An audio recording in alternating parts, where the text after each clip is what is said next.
का रे, डोळ्यात पाणी का? फक्त यासाठी रडतोयस ना की तुला माझ्याकडे अक्कलकोटला येता येत नाहीये.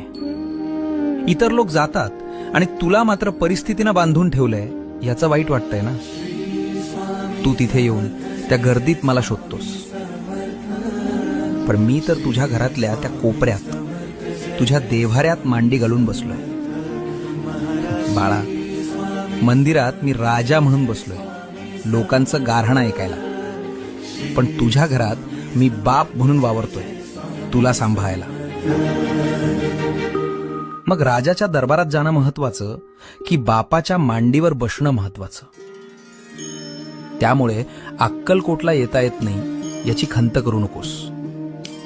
आत्ता याच क्षणी डोळे मिट आणि बघ, मी तुझ्या समोर उभा नाहीये, तर मी तुझ्या आत बसलोय.